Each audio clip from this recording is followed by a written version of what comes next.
Je me rappelle pas la dernière fois que j'ai pleuré. À date, je suis chanceux, je dois être bien fait. Non, mais j'ai fait de longues heures avec le Doc Mayou avant son décès. Hein. Fait que ça m'a aidé pas mal à essayer de me comprendre. Autant que les gens peuvent avoir leur opinion sur lui, moi, ça m'a amené beaucoup de dégagement par rapport à plein de situations alentour de moi. Fait que j'appellerais plus ça une carapace, j'appellerais plus ça une capacité de comprendre comment le monde fonctionne, les humains fonctionnent, puis de te dire qu'en définitive, ben, t'as juste pas rapport là-dedans. C'est pas un genre de psychiatre là, que tu vas voir puis que tu te mets à jaser avec pendant des heures. Lui s'assoyait avec son calepin, posait une question. Pourquoi t'es venu me voir, Alexandre? La première fois que j'ai été là, c'était une séance de 2 heures, il me pose cette question-là.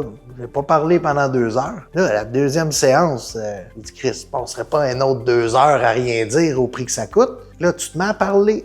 Mais c'est pas toi qui parles, hein? C'est ton inconscient qui se met à parler, puis là, tu rentres dans des choses que t'aurais pas rentré si t'avais pris avec un thérapeute qui jasait, qui jacassait, qui donnait son opinion. Fait que c'était ça qu'il y avait le doc de spécial, c'est qu'il te faisait parler toi, lui, il parlait pas là-dedans.